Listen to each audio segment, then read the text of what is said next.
Good afternoon. So I hope you guys had an opportunity to do some chatting with some of the other parents. I know that's one thing that our families have said in the past. So I'm Teresa Wachs. I'm a nurse here at Seattle Children's in the IBD Center and have been involved with IBD and Camp Oasis for a long time. So I'm really passionate and love working with your children. So I'm going to talk a little bit about the educational challenges for children with IBD and also about travel and things kind of outside your home. Maybe. Well, if that turns it off. There we go. So the extra challenges that kids with IBDs face: attendance. And I'll bet at least 50% of the families here have had to have conversations with the school over your child's attendance. Fatigue. They could be fatigued because of medications. Some of the medications make them tired. Inflammation drains the energy right out of you. And also, if you're not feeling well, you can be up multiple times during the night, or if you're on prednisone, you can be buzzed part of the night. Concentration. Hard to concentrate if you're having cramps, and some medications can cause difficulty with concentrating. Access to the restroom. We're going to talk about this in detail later, but also when we talk about concentration, if kids are having to worry about, is my science teacher going to let me go to the bathroom? Schools have funny rules. Why do we have rules about going to the bathroom? There was a child that we actually had to write a graduation waiver for PE because PE, they had difficulty with things being stolen from the locker room. So always during PE, the locker room was locked. So the child had no access to the bathroom.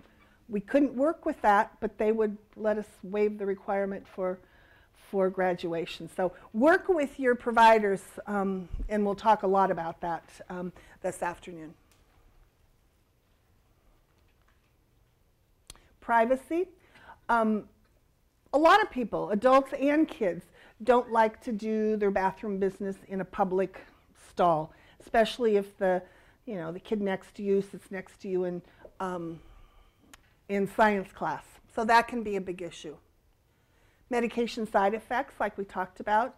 Prednisone is probably the biggest one that can cause difficulty sometimes with concentration because they feel a little bit buzzed, and also because they may have had difficulty sleeping at night. Or if you've had a medication that's made you itch, that can distract you. And homework, it gets to be a vicious circle, doesn't it? Your kids are home from school when they're sick, and we talk about not wanting them to stress so much. They go back to school, they come home with this much homework, and then the cycle starts again. They feel stressed, they're trying to get their homework done. So it can be very, very difficult. And participating in activities. I feel really strongly that the 12 years that your kids spend in their primary and secondary education isn't just about science and reading. It's about participation in drama, the debate club, soccer, baseball. That's what makes a full educational experience, not just sitting in the classroom. So we want to make sure that your kids are able to do that. A few things I feel real passionate about. This is one of them. School is your child's job. And some of the things that we're teaching our kids now are the habits that they take into adulthood. The same way as they have to brush their teeth. They have to brush their teeth, and that's a habit that will continue with good oral hygiene throughout their life. As much as we would love to say that your children will never have another stomach ache, they'll never have some bouts of diarrhea or be tired, they will. Whether your mom's and dad primary job, or if you go to work outside the home every day, it's the same with us. If we have a headache, we couldn't sleep last night because the baby was awake, or something happened, or sometimes we just don't feel great. But we know, for the most part, we have to go to work. So what I try to tell the kids is, and this is the mantra we use at camp too, is play on. If your kids are having symptoms that they really can't be outside the house, and that includes multiple episodes of urgent diarrhea, they've got a fever, they're vomiting, but otherwise encourage them to go, even if it's just for a part of a day. These habits of dealing with their symptoms will be serving them well when they're in adulthood and they're working at Boeing, or they're my nursing colleague in the clinic. That's going to make them more successful, productive adults. Now, we know that can't always happen, and we're going to talk about things to support your child. So our goal is that kids have regular attendance. Our goal is that they participate in the activities that they want, and they're comfortable in their surroundings. Again, they don't have to worry, are they going to be given a bad time because of this? Are they having access to the bathroom? And we don't want their disease to interfere with their education. So what can you do to help your child? Again, it takes a village to raise a healthy child. It takes the same village to raise a child with a chronic illness. So adequate sleep. Probably a lot of you have children that don't have a chronic illness. It's hard to get those teenagers to go to sleep at night. Your body changes, and they're not ready to go to sleep necessarily at 10 o'clock at night, but their school starts earlier than your 7-year-old does. So really helping them develop good sleep habits can make a big difference. Adequate fluids. Kids should take a water bottle to school, and I've learned to ask also make sure it comes home empty. They need to drink fluids. Overall, it makes you feel better, and if you happen to have be having some diarrhea, it helps replace that fluids that you've lost. And do homework early so it doesn't interfere with sleep. A lot of us are procrastinators. You wait and wait and wait, and okay, it's 9 o'clock. I've really got to get that presentation done for tomorrow. And then you end up being up later and later. And nutrition. For those of you that have kids much over 9, you can't make them eat. I've had many parents say, they just won't eat what they're supposed to. You can't make them. You can't make them. So you make sure what you put on the table is healthy. You have healthy snacks for them in the refrigerator, and then we'll leave it to Nila, the dietitian that's coming after me, and their providers to talk to them. And for most kids, as they get older, they understand that nutrition doesn't just make their body healthier, it makes them look more like they want to look. For the boys, it makes them gain weight more. For going through puberty, adequate nutrition and growth will help them meet those physical milestones that are important to all of our kids. And compliance with the medication plan. It's really hard. Our kids don't like us to bug them. They don't like us to bug them, but they've got to take their medicine. The number one cause of medications failing is that they're not taken. So I advise all families to get a medication set.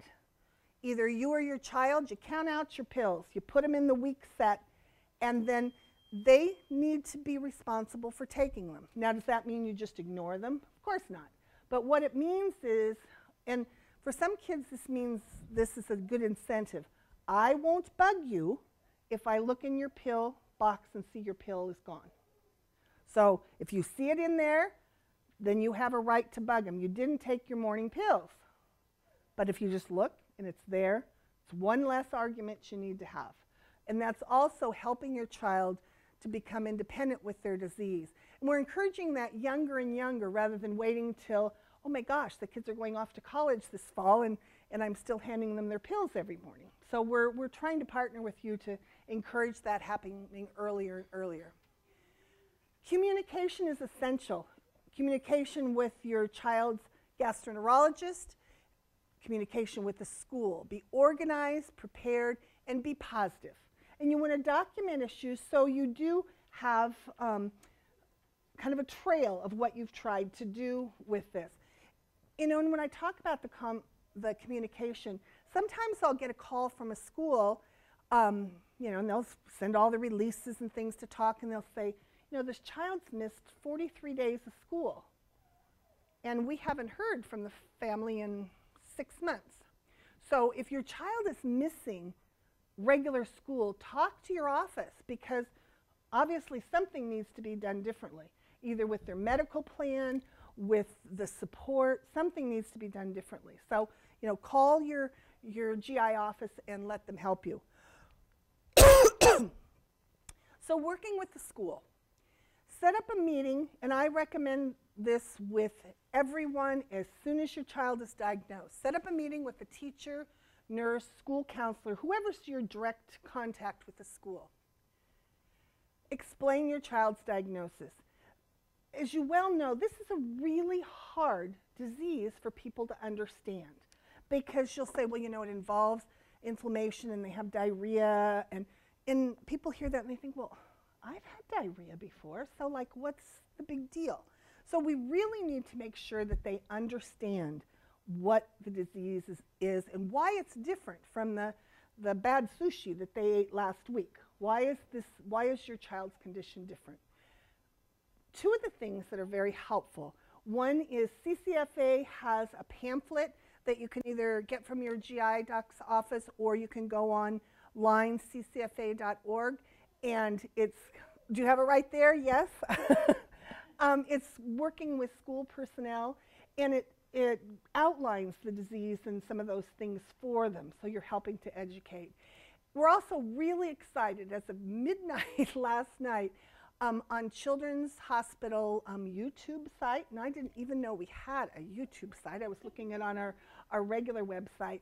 We've put together a selection of videos that the people in the involved in this conference have done. They're short, like YouTube things are, and one of the ones that I've done is the one that we've talked, this talk that I'm doing here, and also I did one for school coaches, any of people that work with your child. It's about 10 minutes long. They can look at it on their computer, but again, it's another tool to help them really understand what's happening with your child. Because I do believe that most educators are there because they want to help children succeed, but we need to give them the right information.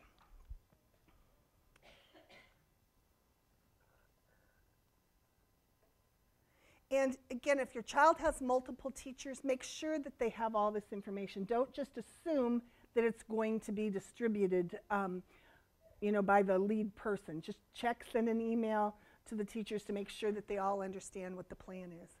And then they all need the infamous 504 plan. Really, I think it's such a key to your children's success. Your kids may be doing really well, but it's like being prepared. It's like not waiting to fix the hole in your roof till it starts raining. You know, you fix it when it's sunny so you're ready when it's raining. So 504, it's a federal civil rights law that is designed to just eliminate any discrimination on anyone with a disability. Now, we always talk to our kids about what they can do. We talk they can climb Mount Everest, they can be in a rock band, they can, you know, all these things that they can do. So sometimes it's hard to think a disability. But a disability is defined by having a physical or mental impairment that substantially limits one or more life activities. Well, major life activities include eating and disposal of bodily waste. So that's what we're talking about. So a 504 plan, anybody can refer a child for the evaluation. The district sometimes says, no, this child doesn't qualify for a 504 plan. Well, we respectfully disagree. We believe they do qualify for a 504 plan. So what we want you and encourage you to do is, before you even go in for your meeting with the school, is request a letter from your GI office documenting your child's condition and also document the accommodations that you're recommending for that child. So these are some of the things that we put in our letter to schools regarding Kids 504 plan. And again, not every child will need all of these accommodations, but you've got the letter in place, you've got the plan in place in case they do. We want them to have an anytime bathroom pass. So this means that if they're sitting in class where most of the time they either have to get something and check it out, put their name on a board or whatever, they have to wait till the teacher calls on them from class. We want the agreement is when they get the urge to go, they quietly slip out of class. I've never had a report of any of our kids with IBD going out and doing vandalism during a bathroom break. So we want them to be able to just get up and go. The last thing your kids want is for, okay, what is it you want? You've got your hand raised. I have to go to the bathroom. And people are going, again? So we just want them to quietly be able to go out and take care of their business. We want them to have access bathrooms all the time, and that's what I talked to you about, the child with PE. A place to lay down during the school day, that can be kids that are going back to school after an initial diagnosis when they've been really sick, that they have a place that they can rest if need to. Permission to carry water bottle, and some kids can't eat full meals at a time. They eat several small meals, so they need to be able to have appropriate snacks at school. Especially when kids are in high school, sometimes there's a zero period or a study period, and you can ask that that be in the morning and their classes start a little bit later. In the morning when you wake up, your GI system wakes up. So it's most common to have cramps, urgency to go to the bathroom first thing in the morning. So, not uncommon, kids are late to school in the morning. So we need to try to pre-plan for that so it's not an issue and a stress for your kids every day. The next one, again, diet modifications that we talked about. If children are on special diets, that there's a place for them to keep their food at school refrigerated if needed. And a lot of schools, in fact, most schools, I think, have rules in place that if your child isn't there the entire day, then they're not able to participate in the big game tonight or the play production or chess club match or all the different activities that are offered for the kids after school. Most schools don't allow you to participate if you haven't been there all day. Morning times, again, may be bad. They may have a Remicade infusion, a doctor's appointment. So we want that waived. Plan in place for absences. What are we going to do if the kids are out for a few days? To pre-plan, and again, talk about all these things before your child is sick, before it really becomes a big issue. The next one is actually something that is also used in taking your ACT or SATs, called stop the clock testing. If we're all in a class, we're in history class, and we all have 50 minutes to take this exam, and I need to get up and go to the bathroom twice. That probably then is now going to give me maybe 40 minutes, maybe 35 minutes to take my test. So that's not really giving me an opportunity to really demonstrate my knowledge and mastery of this of this class when I'm worried about my stomach. So what we want is that if your child needs to get up during a test, they stop the clock. When they come back from the bathroom, the clock starts again.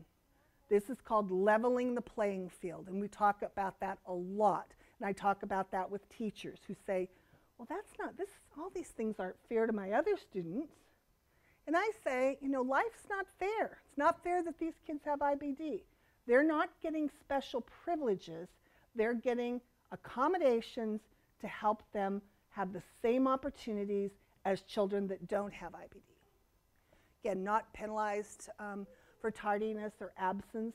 The Becca bill is a great, it really is a great thing. Some kids just don't like to go to school.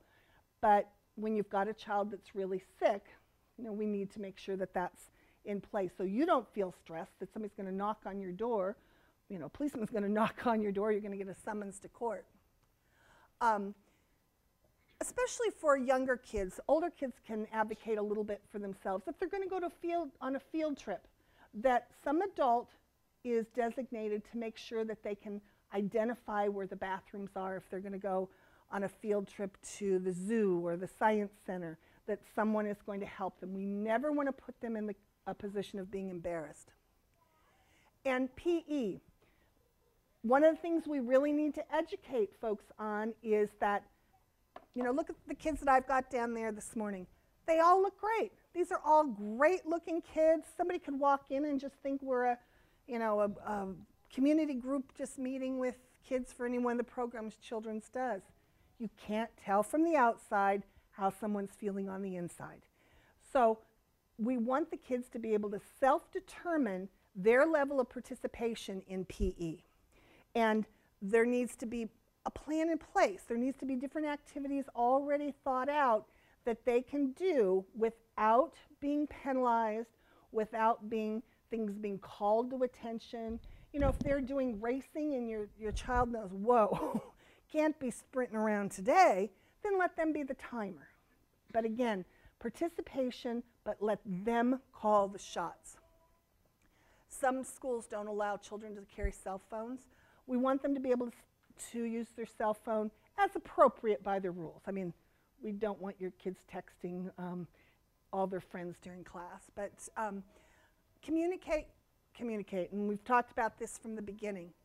We want to make sure not only does the school understand, but your child understands their 504 plan.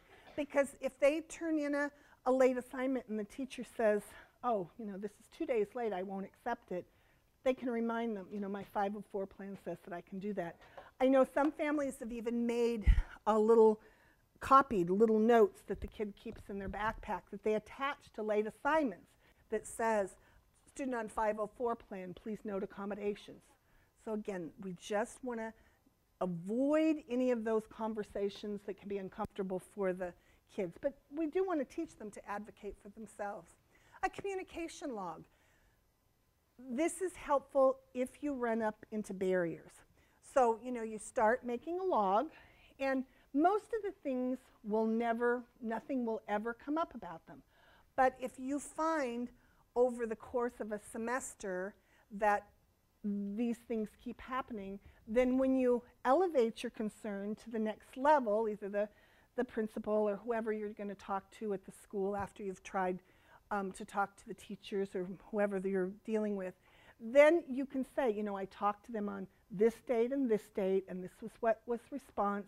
So again, you can present your case very matter-of-factly, and you've got the documentation to back it up. So off to college.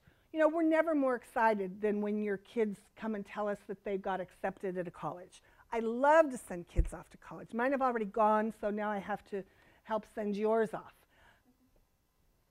When they get ready, like I said, to take the ACT and SAT test, you can get a letter asking for similar accommodations, mostly the stop-the-clock testing, and then they can keep water or food while they take the exams. Usually the tests are done by a proctor, like maybe in their school, but I've had several kids that have done this, and it really took, it's hard enough for them to take those tests, but it really takes that stress level down of worrying about other things. So there's not a lot of specific accommodations for college. Usually, depending upon how your kiddo's doing by the time they go off to college, sometimes we do write letters asking that they not be somewhere where they have to share a bathroom with 34 other kids. If it's possible that they share a bathroom with 4 other rooms. Again, if that's possible. We tell them, to speak to their professors. And also, if you know that morning is always your bad time, don't schedule a chemistry lab at 8 o'clock. You can generally work around your classes for different times of the day depending upon the semester. And again, be careful with classes that have labs, because oftentimes labs can't be made up. So again, look at your schedule. If you're going into a semester, just changed meds, not feeling great, okay, I think I'm going to take this class that has anatomy with all these labs. I think I'm going to look at taking it next semester when I have things better under control. So we want your kids to be successful. Your school, the healthcare people that take care of them, we want them to have a great opportunity. A lot of these things that we've talked about as far as pre-planning, those are things that are going to help when you travel with your kids too. There's an app on, I can't remember if somebody said it's on their iPhone, that you can bring up where the bathrooms are. You know, that'll give you within a 10-mile radius or something where all the bathrooms are. So that's a handy thing to have when you're, you know, driving through Kansas. And, you know, there's lots of things available if you look. There's a card that you can get from CCFA called I Can't Wait. Most people in the world are good people. You know, I consider myself a good person, but if I'm waiting in line and there's 15 people and I'm waiting and waiting to use the restroom, and somebody just comes up and cuts in front of me, even as a GI nurse, I would think, well, that's rude. But if I saw that somebody just had a little card that says, I can't wait, I have a GI condition, gosh, take my turn, take my turn. And so again, you know, you can use those I can't wait cards when you travel. If you're going to go out of the country, talk to your GI provider. Sometimes we send you with a prescription of metronidazole. So if you get diarrhea when you're in Mexico or Croatia or Spain, you know, there's something that you can do while you're there. But again, prepare. Don't eat food from street vendors. Our GI tracts, you know, it may be okay, especially fruits. I was recently in Mexico and oh my gosh, all those fruits that were on sale with those carts out there looked so good. But if you sit and watch for a while, there's no washing of the hands, there's no washing of the fruits and things. So, and your kids' GI tract just needs extra protection. So drink bottled water, eat food from restaurants. If your kids want to travel, if they want to go to, oh, where's one of our kids going? Oh, I can't remember. A couple of our kids are going on really neat places with their school and one with their church. If you wonder if it's okay, call your GI office. Generally, we're going to help you figure out how it's going to work. We don't want the kids to have to say, no, I can't go because of my IBD.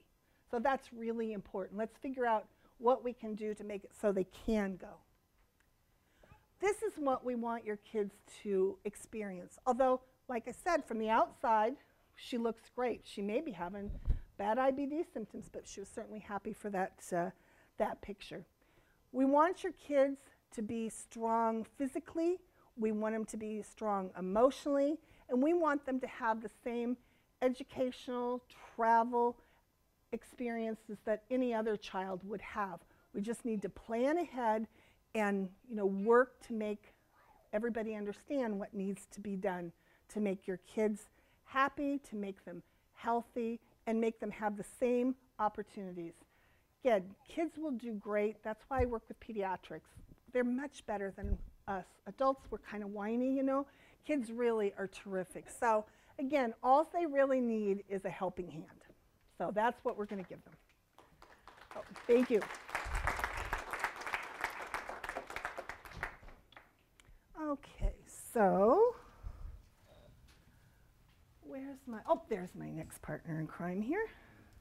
So I'm pleased to introduce our next speaker. As our IBD Center has evolved, we've been able to have more and more comprehensive care involving our dietitians. Nila Gregory is one of the dietitians in our IBD clinic. She also participates on the core IBD Center care. She educates our families on nutrition. She educates our families on deficiencies that the kids may have, things to motivate them to eat. So she's a wealth of information and a real resource for our family and for the healthcare team. So Nila, welcome and thank you for coming. And what did I do with? Okay.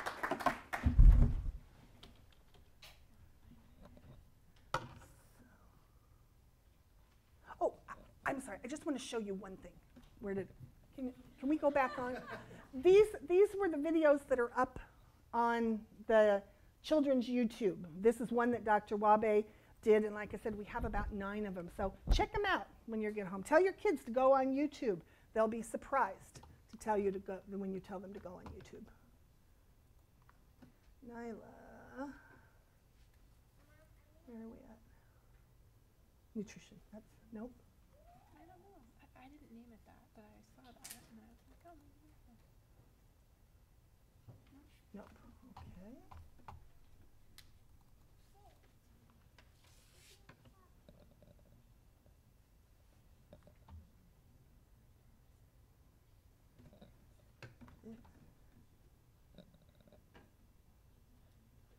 They made me close my email. So let me open my email back up. I can open up mine too. Well, the next. Oops, sorry guys, a bit of technical challenge here.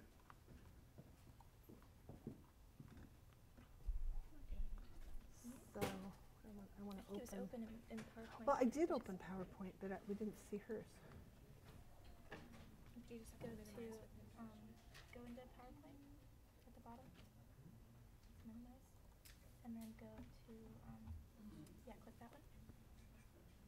Oh no, that's one we just opened. Oh, there we go. Okay. Yeah. Would you like to walk and talk? Or? Oh, I have no idea. I thought it was coming from there. You can do this, or you can walk and Just talk. do that. I don't Okay. like to walk. How do I get it to show up now? Well, now I got it on the screen.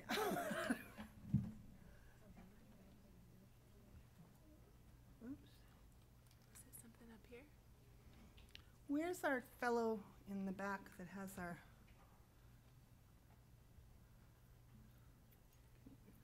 Kathleen, did you... We're not... Oh, there we got it. We've got it. Okay. Okay. There's our Sorry. booth fellow. Thank you. All right. Hello. Thank you for having me or listening, being here today. My name's Nila Gregory. I'm going to talk about good nutrition for your child with IBD. So what we're going to cover today, we're going to talk about the importance of good nutrition with IBD and why sometimes that can be really challenging. We'll also talk about dietary guidelines for IBD, and then talk about 2 options that use nutrition as treatment or as therapy for IBD. The 2 that we'll talk about are, the first goes by a variety of names. We'll call it total nutrition therapy, exclusive enteral therapy, but most commonly we refer to it as the 100% formula diet. And then the second nutrition as therapy for IBD is the specific carbohydrate diet, so we'll talk about that as well. And then I do have a list of resources for you and your child to take a look at later if you'd like. So good nutrition is really important with IBD. And the reason for that is that it helps avoid malnutrition and weight loss, which are 2 potential implications of living with IBD. And the reason for that is the inflammation. So inflammation in many different ways impacts your child's nutritional status. Inflammation will increase your child's energy needs because they need more for healing because they have a sick GI tract. But at the same time as the inflammation increases your child's needs, it also kind of counteracts that by decreasing the ability of your GI tract to maybe absorb or digest everything that your child eats. And so they might, well, they're going to, we know that diarrhea is a common symptom, and so they'll have increased losses and lose more of what they eat in their stool before their body has the full time or ability to digest and absorb those nutrients. Also, too, inflammation leads to pain and diarrhea, which can definitely impact an individual's desire to eat. And then inflammation also too just reduces appetite. So on one hand, inflammation increases your child's needs, but then at the same time makes it difficult for your child to maybe even eat their baseline needs. So all those things kind of combine together to make it really challenging and difficult sometimes for your child to get the nutrition that they need to grow and to be strong. So just general diet recommendations. Unfortunately, there is no food that is going to cure your child's IBD. There is no food that caused them to have IBD either. One thing that would make my job a lot easier, and I really wish that I had, was a list of foods that I could tell your child to eat and a list of foods to tell them not to eat, and that they could follow that list and feel great. Unfortunately, that's just not possible. It's very individualized between different people, what works for them and what foods don't work for them. So always, regardless of whether your child is feeling great that day or whether they're having a lot of symptoms, we always encourage a balanced diet that includes 5 servings of fruits and vegetables each day, 3 servings of dairy, unless it's not tolerated, and we'll go into that, and also good sources of protein. And families that are vegetarian, that's fine. There's no reason that your child can't meet their protein needs being a vegetarian with IBD. And there are some modifications that we'll talk about to fruits and vegetables, dairy, whole grain products that can help your child during days when they're not feeling well. But regardless of how they're feeling that day, we always want them to have a balanced diet. And also, too, we always want them to take a daily multivitamin. Like I was saying, inflammation can cause your GI tract to not digest or absorb the nutrients that you eat as efficiently. And so by taking a daily multivitamin, that just maximizes your child's intake to make sure that they see everything and have that opportunity to absorb as much as they can and get what they need. So what I talk a lot about with kids is that you've kind of got your normal diet that you eat on days when you're feeling really well, and then you toggle between that and a diet that you follow when you're having your bad days. So it's kind of a flare diet. So there's certain foods that are just more difficult for your body to digest.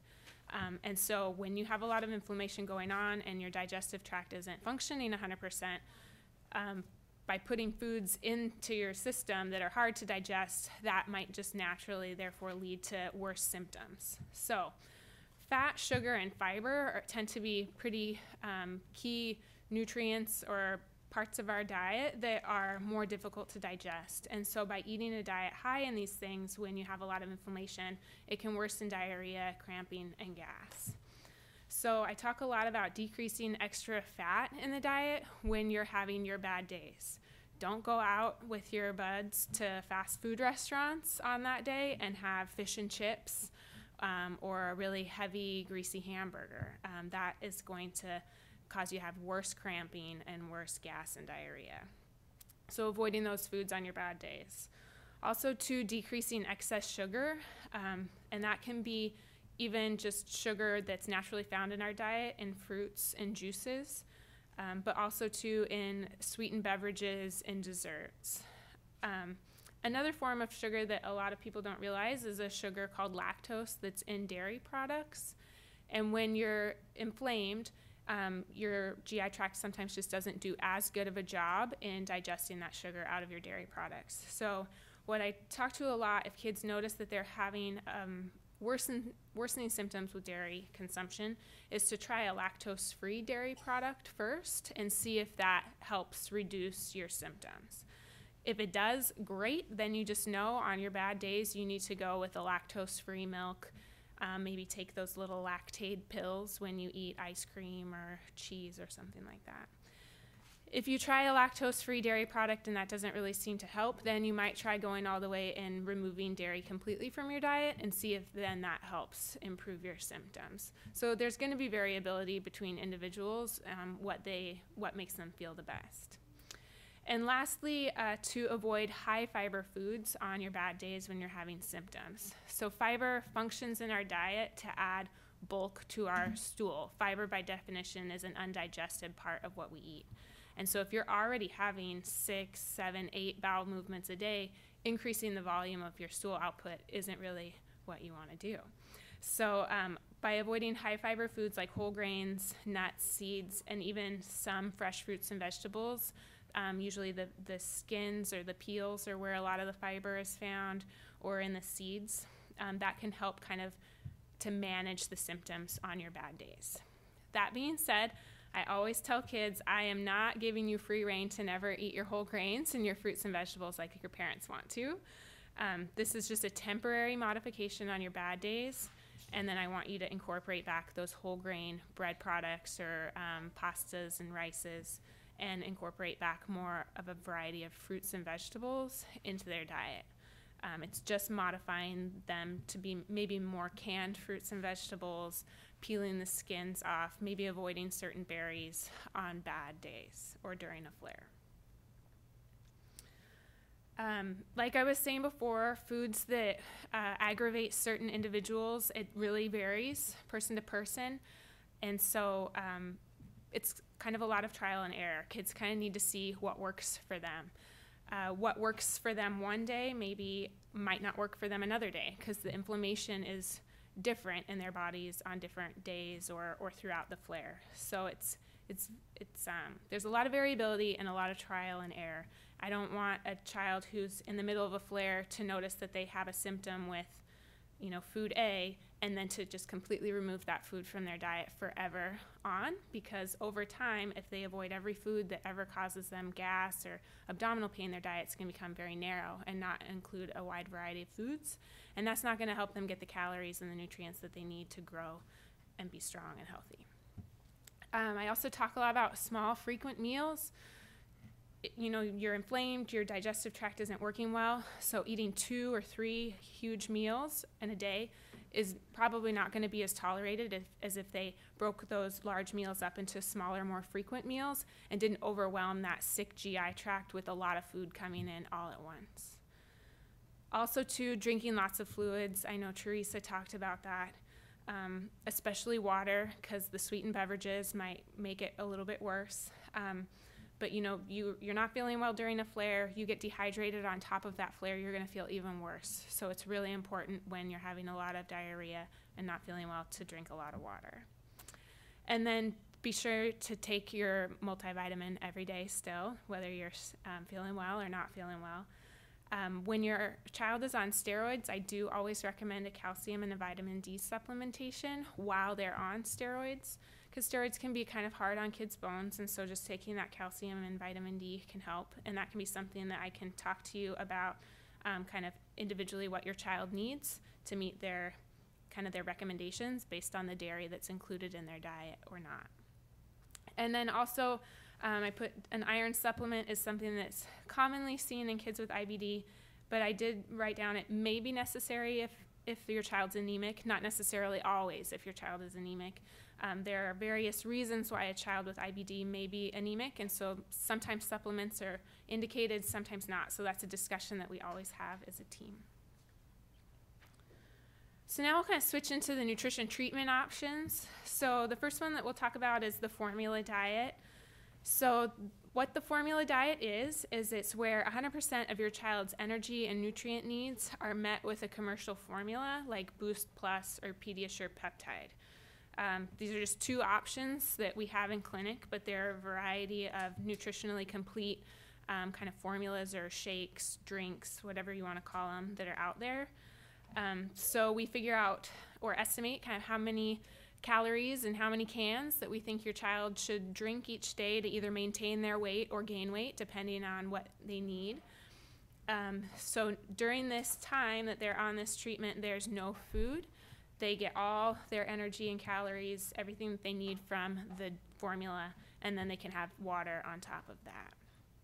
The duration of this treatment really does vary individual from individual, but they're on this treatment until they get into remission, and usually that's about 8 to 12 weeks, although sometimes kids will get into remission sooner. And we always encourage this by mouth first. If the child is willing to drink the formula and doesn't mind it, then by mouth is the best. We only would suggest using an NG tube, which is a tube that is inserted through the nose and then threaded down the throat into the stomach. We'd only do that if you were really motivated to do this treatment and your kid was really on board with it, but they were just struggling to drink the same drink day after day. And I'm very impressed with some of the kids that I work with. They're amazing at putting in the tube at night, getting their formula, and pulling it out in the morning and going to school. Nobody at school ever knows that they're doing this. They take a couple drinks with them to school, maybe during the day to drink, and nobody knows that they're not eating food like they usually do. So this therapy, studies do show that it induces remission in up to 85% of kids with newly diagnosed Crohn's disease. It is effective, though, too, for kids that aren't newly diagnosed with Crohn's but have had it for a while, and so families will opt to try this treatment plan at different points. Even if for 15% of those kids that it doesn't result in remission, even when remission isn't able to be achieved, there are still definite improvements in their child's nutritional status and in their disease activity. So sometimes remission isn't always the goal, but just improving their nutritional status to get them healthier so that they can get into remission through other means, through medication or something. There are benefits of this therapy over steroids, which I always try to encourage people to think about. Steroids do calm the inflammation in the GI tract, but this therapy also results in healing of the lining of the GI tract, which is a benefit that you don't get with steroids. Height is also another great benefit. Steroids, when kids are on them for a long time, can sometimes impact kids not getting taller while they're on the steroids. But kids that kind of come into choosing this therapy after a duration of time that they haven't been feeling well and haven't been eating well, they definitely a lot of times will see a growth spurt. And then also, in contrast to steroids, this therapy results in improvement in bone density, and that can be another great benefit for kids. So kind of barriers to this therapy, I'm sure you guys have all got them up there in your head. It's hard. None of us say that this is a treatment option that is an easy route to take, but we think that the benefits and the rates of remission make it a really great option, even though it's hard. Another barrier can sometimes be cost. Formula, especially when it's taken by mouth, is not always covered well by insurance, but that's definitely something that we can investigate for you and help you in looking into that if you are motivated and want to do this therapy. Reintroduction of food, there's really no science behind how this should best be done, so it really varies institution to institution what people recommend. If you want to introduce food back really slowly and be very cautious about it, you might only introduce a new, introduce back into a regular diet over the course of several weeks. Whereas you might go faster and maybe start out by adding one meal a day, and every couple days you add in an extra meal as you kind of taper off the formula.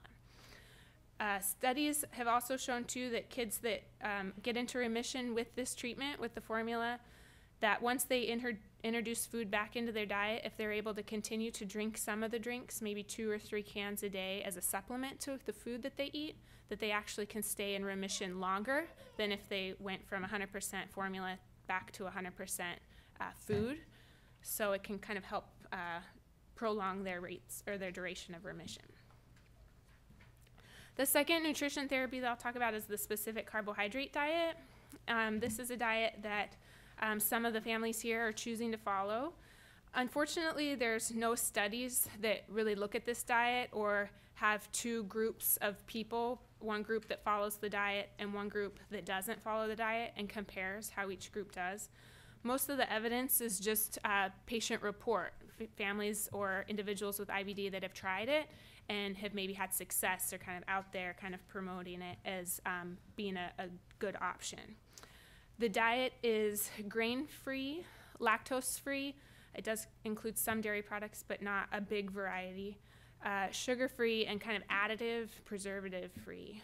The theory behind this diet is that carbohydrates are the primary energy source for microbes in the GI tract that contribute to IBD. And so by restricting the energy source for those microbes, they don't multiply and proliferate and lead to worsening symptoms and inflammation. The diet consists of 5 stages, and kids kind of progress through those stages, kind of liberalizing the diet as they go through the stages and including more and more foods. The very first few days of the diet, you're in the introduction phase, and it has a very kind of limited number of food choices, and it's typically followed for 2 to 5 days before then you start adding in and working your way through the stages. And the speed at which you move in through the stages to get to stage 5 really varies based on an individual's response, but usually it takes individuals about a month maybe to get to the stage 5, which is the most amount of foods that are included. So this is just kind of some in general lists of foods that are prohibited. Like we said, it's a grain-free, so there's no rice, corn. It's also free of like starchy vegetables like potatoes. Most sweetening and sugar are restricted. Some canned vegetables. All milk is prohibited, as well as some cheeses, some and commercial yogurt, but you'll see homemade yogurt is included. Some legumes are restricted. What is allowed is any kind of unprocessed meat or protein source, eggs, some legumes. A lot of nuts are included, and that's kind of what the nut flours are what are used in baked products. So you can't make like a bread out of flour, but you could make a bread out of like a nut flour. There's honey that can be used for sweetening.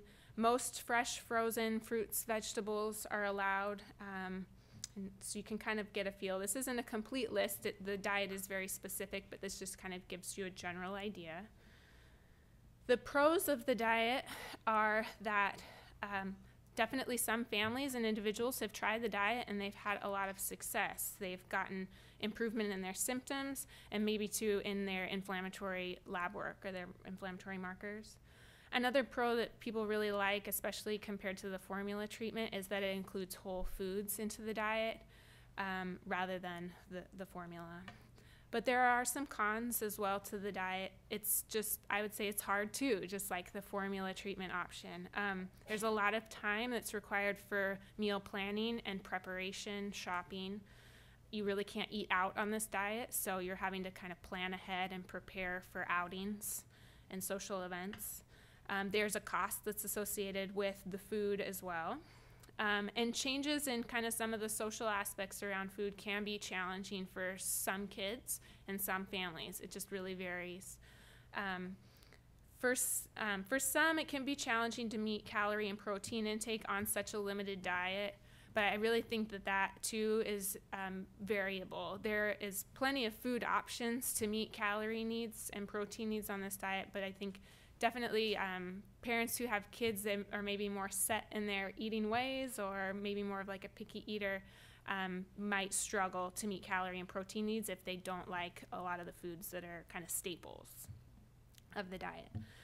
Currently, we are evaluating food records, so families that are following this diet are sending me kind of 3 or 4 days of what they eat, and we are kind of evaluating the nutritional quality of that, looking to see if they're meeting 100% of their recommendations for all the vitamins and nutrients and things like that. And so we're undertaking that just to kind of get a feel for if there's kind of nutrients that we need to either provide education on a focus of being sure to include specific foods so that you can meet certain vitamin recommendations, or if we need to suggest any certain supplements to make the diet 100% balanced and meeting everything that your child needs.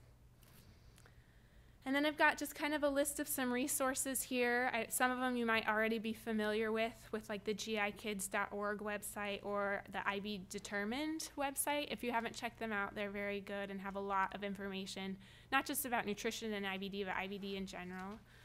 And then there's also a couple specific resources there for the nutrition, the formula diet, the total nutrition therapy, or the specific carbohydrate diet. And definitely if these are treatment options that you want to investigate more or learn more about, again, like Teresa said, I'm in clinic, and I'm more than happy to schedule an appointment with you to kind of talk about these things and answer any questions. So I left some time in case people had questions at the end. Yeah. My child actually is also PKU, so he can't do any proteins and does already have a formula. Mm-hmm. But I'm interested in knowing about the carbohydrate diet. Since he can't do nut flours, can he do tapioca flours, or is that a simple starch? I believe tapioca is not what's considered SCD friendly. I would have to double check, but I don't believe that it is. Can I just confirm, I actually write recipes for it. You can use coconut flour if that's an option. Oh, beautiful. Thank you. Okay. But not tapioca. It's a starch. That's what I That thought. makes sense. Yeah. Mhm. Yeah. If your child is on the formula diet and you slowly taper back to regular food and there's flare-ups, how often do you just toggle in between, or do you eventually just get to the point where you're like, the formula is obviously not working to control the inflammation? So what we do is we use the formula diet as a treatment to get your child into remission. We don't just kind of say go and we'll see you in 8 weeks. We do check in along the way to see how the child is doing, if they're getting improvement in their symptoms or not. If they're not, then we need to evaluate, do we think it's getting better and we need to continue, or is this just not working for whatever reason, whether it be that your child's just really unhappy on it, or if they're not getting improvement in their symptoms, is it an option that they should continue? So if you had finished the end of the treatment and gotten into remission, I've never seen a kiddo get symptoms come back and return within them just reintroducing the food within a few weeks to days. The symptoms, they've gotten into remission. That shouldn't be happening that quickly. But yeah, if you stop the treatment early because it's just not working for your child and begin to introduce foods back at that point, yeah. Mm-hmm. Does that answer your question? Yeah. Yeah. And this is related to that.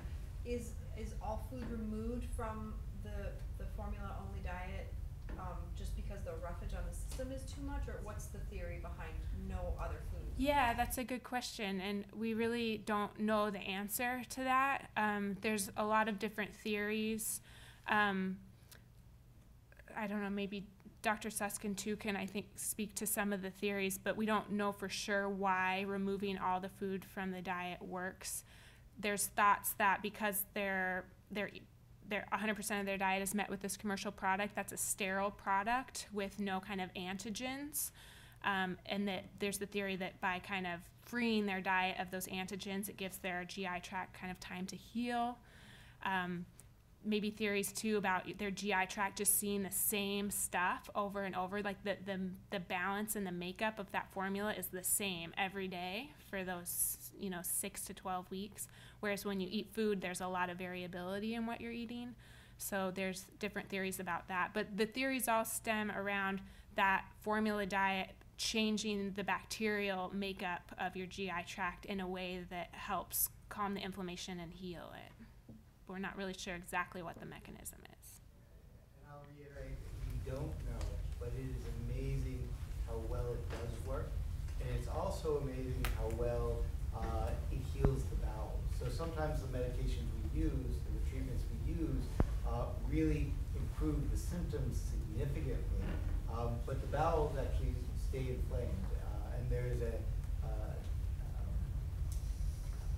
it's not a one-to-one ratio of mucosal healing and clinical remission. But with EEN, as well as the medications do work very well as well, but EEN, you actually get much better, much improved mucosal healing. So it's, and that's been proven in multiple studies. All right, anything else? All right, well then I'll introduce our next speaker.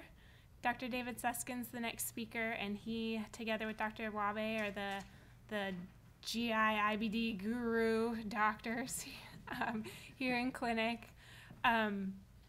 I'll just say that I really enjoy working with David because I think he is always asking questions about why and what if, and always really thinking outside the box to try to make the lives of our kids with IBD better. And so that's why I enjoy working with him, and I think that he is a great doctor to have on your kids' team.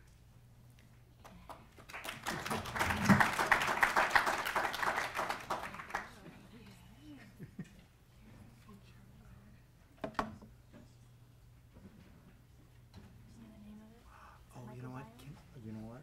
Actually, I made edits to to get into my, if I can get into my email or my computer. I can do that. I think it should work. It should work.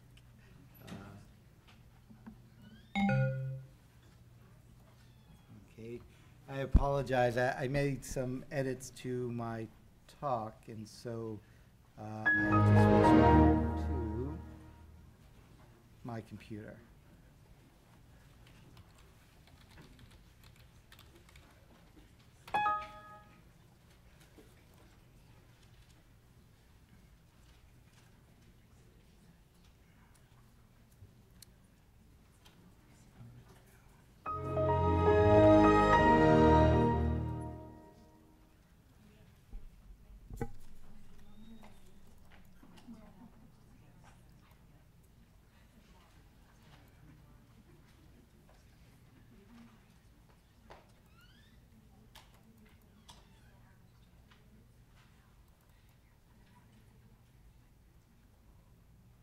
No, that's not.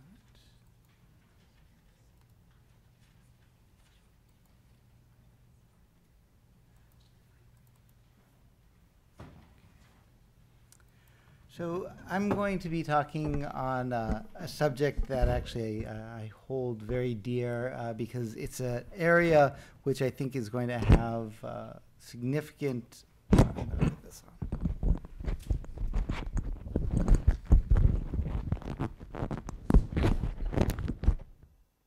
Significant potential. Can everybody hear me okay? All right. Significant potential in the future to hopefully improve the lives of everybody with IBD. And what I'm going to be talking about is the human microbiome. And what the human microbiome is the bacteria that is on us and within us. And we always think of ourselves as being singular. We are David, or I am David, and you are somebody else. And we think, okay, this is who we are. But in fact, we are much more than just our DNA. We are 100+ trillion bacteria within our bodies as well. And we're interacting with that bacteria on a daily basis. And that's what we're going to be talking a little bit about today. We'll review the human microbiome. We're going to talk a little bit about the stool biome and how the immune system actually keeps the 100+ trillion bacteria in check without necessarily causing an inflammatory state. And then we're going to talk about how that microbiome, how those, oh, excuse me. Well, that's okay. We're going to talk about how that microbiome may actually be an important factor in the development of inflammatory bowel disease. And we're going to talk a little bit about the research that we're doing here at Children's on the human microbiome and how we think this may change how we treat IBD in the future. So the history of animalcules, and that was a term coined by a 17th century scientist, Antony van Leeuwenhoek, who I'm sure we all know of, who invented the microscope. And actually, when he presented his findings of the microscope, he actually scraped a little bit of bacteria off of his teeth and looked under the microscope. And he presented this information to the British Society of Scientific Society. And he stated, there's more bacteria or more animalcules in my mouth than there are people in the Netherlands. And so this was probably the first time that there was a realization that bacteria are present and that they may actually have some findings or effect on us. But we really focused on pathogens over the next many centuries. And it wasn't until the 1980s when Joshua Ledberg started to define the microbial world around us and define the term microbiome that we started paying more attention to the bacteria that aren't necessarily causing overt disease. And what really pushed this field forward was in 2007, the NIH launched the Human Microbiome Project, which actually defined or looked to define what all those bacteria were within our body, within our GI tract, within our skin. And after this talk, I don't want people to get really scared and start like scraping their skin and trying to get all the bacteria off, because really the bacteria is good. And I think what we have done is sometimes remove some of the good bacteria and allow the bad bacteria to get more. So don't take the talk too personally. The NIH, again, looked at the human microbiome, and they took about 300 healthy subjects and looked at multiple sites on the body and looked over a prolonged period, and through this was able to define what type of bacteria were in each area. And they didn't only look at what type of bacteria, but they also looked at what these bacteria were doing, because we all have genes, and those genes make proteins, and those genes make us work.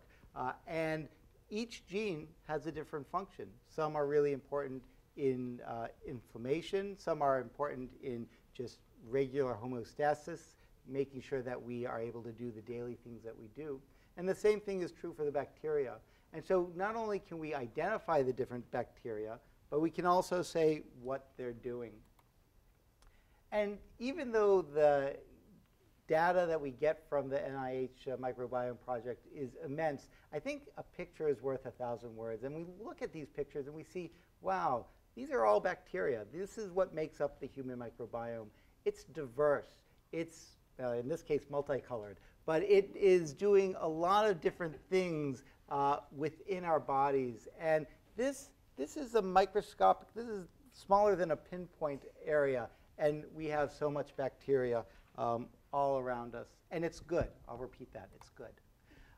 So what is the stool microbiome? Well, the stool microbiome is over 100,000 trillion microorganisms. We have about 9 billion people on the world.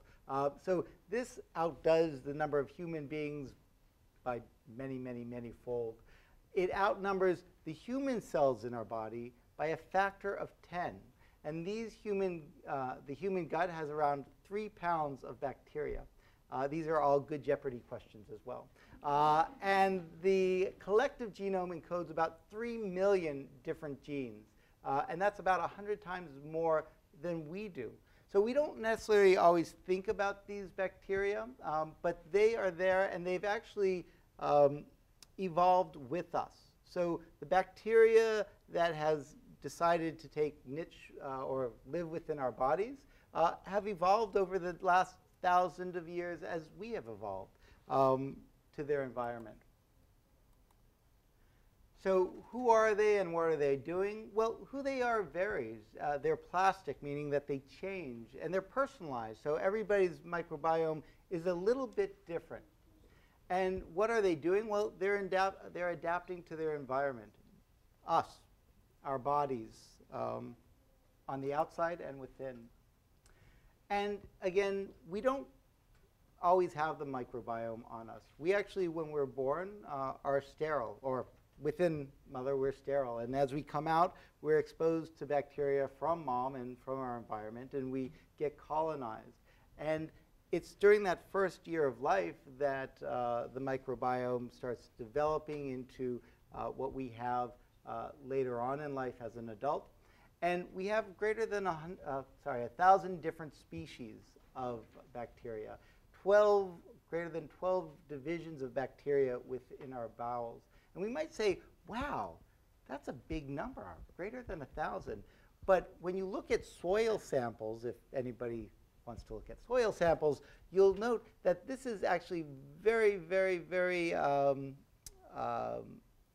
not complex. The soil is about 1,000 to 10,000 times more complex than what we have within our bowels. Because again, we have evolved with the bacteria, and the bacteria has evolved with us. The human intestines are dominated by really 2 large divisions, Bacteroides and Firmicutes, and this represents about 2/3 of the total gut microbiome. Let me also say is, if any of this sounds very odd or confusing, feel free to interrupt me during the talk, because it is a little bit outside a normal conversation. What has also been very interesting is that the adult microbiome has really 3 stable enterotypes, or 3 stable types. And this is pretty interesting because it tells us that, again, we have evolved with the bacteria, and the bacteria has evolved with us. And they're really, in health, in a healthy individual, there are 3 main kind of types of bacteria or enterotypes of bacteria that are able to survive and work with us. And it varies depending on the major phyla it's in, Bacteroides, Provental, or I can't say the last one, Ruminococcus. But again, it's diverse within those phyla, but again, as general, there's 3 major types. It's not location specific, so it doesn't matter if you're in China or if you're in Spain or if you're in the US, these enterotypes stay the same. And it doesn't necessarily define what they're doing. It just tells you the type of bacteria. So they actually vary depending on what they're doing, I should say, depending on what you are doing. So if your BMI, if your weight is very high, then their molecular activity is going to be shifted. But the enterotypes actually stay the same. So we have these greater than 100 trillion bacteria, and they're sitting there, they're doing things, they're making proteins, they're interacting with your immune system, and your immune system actually has to interact with it as well. And your body has adapted in many ways to deal with these 100 trillion bacteria. And what it does is it does a couple of things. It has a buffer zone, so even though we don't necessarily see it with our eyes, there's this mucus layer on top of our bowels that actually keep the bacteria away from the lining of the bowels. And these are really important. And there's a secondary defense that utilizes this buffer zone. And what that is proteins that the body makes to get rid of any bacteria that gets too close to it. But even that, there can be bacteria that actually get onto the epithelial cells. And then you have another set of immune barriers, cells, which actually destroy or kill the bacteria to keep us happy and healthy. So we have this microbiome, and this microbiome has a core, which means that it's one of these enterotypes, but it can change, it can shift. And that shift in terms of what type of bacteria are within that 100,000 trillion is dependent on your lifestyle, dependent on your own genetics. So people have actually transplanted bacteria from zebrafish to mice and say, okay, well, maybe, maybe you'll embed in there and now you'll have zebrafish bacteria versus mice bacteria. But it doesn't work that way. Your genes actually let you have some survive and some not survive. But what I think is a very important component of shaping your microbiome is your host environment. What are you doing to your body? What are you eating? What are you doing in terms of your sleep? And all these other factors that I do feel impacts the microbiome, which I do think impacts us. So inflammatory bowel disease, we all know that this is an immune dysregulation, meaning the immune system is attacking the bowels. We don't know why it's attacking the bowels. We know there is a genetic component. There are over 100 genes that actually have been associated with IBD, but there's something more to it. There's something that has to trigger the genes to cause inflammation. And some might think it's the microbiome, and I think actually I'm one of those individuals. So the bacteria within our bowels triggering the immune system to cause inflammation. And the next question is, if we have bad bacteria in the bowels, are we able to shape it and make it happy once again? So where is the data behind my saying that? Because, you know, when somebody says something, you really want to make sure that they're actually speaking with a little bit of information to back them up. And we know clinically that the microbiome is important, because if we take, for some people with IBD, with Crohn's, if we take and divert the stool away from the perianal area, that actually improves disease. We know that antibiotics for many people improve disease. We also have laboratory tests which help define our IBD, which are actually associated with bacteria. ASCA is anti-Saccharomyces cerevisiae antibody, and which is a bacteria. And OMC is outer membrane protein for E. coli, again, another bacteria. So there are these hints that bacteria are involved. But there actually have been studies showing that individuals who have IBD have a dysbiosis, which means bad bacteria. They don't have the enterotypes, those stable enterotypes that individuals who are healthy have. And this has been shown in a number of different studies. Another clue to possible development of IBD is the use of antibiotics early on in life has been associated with IBD. And we also note that diet in the microbiome, the diet changes the microbiome significantly. And we also have good evidence that a Western diet, or at least industrialized countries that have more processed foods and high sugar foods, have a higher development of IBD. So these are all just clues. It's not anything that says 100% that the microbiome is at fault, but it is enough information to suggest that it's something that needs to be further investigated. And so people have looked for dysbiosis, and we won't go too much into these studies, but what the studies have shown is that there is a depletion, at least in Crohn's, of commensal bacteria, or kind of the good bacteria within the bowels. So there's a decrease in firmicutes and Bacteroides. There's increase in proteobacteria, and that is a bacteria that actually has been shown to increase inflammatory disease within the bowels. And then also Bifidobacteriaceae families were associated with remission, and this again is a bacteria that we know is anti-inflammatory, so decreases the inflammation within the bowels. Same thing has been shown in ulcerative colitis. Individuals who have ulcerative colitis are more likely to have a dysbiosis. And this dysbiosis, again, is associated with bacteria that increase inflammation within the bowels and have a decrease of those bacteria which are not anti-inflammatory within the bowels. And this has actually been shown not only to be during active disease, but during remission.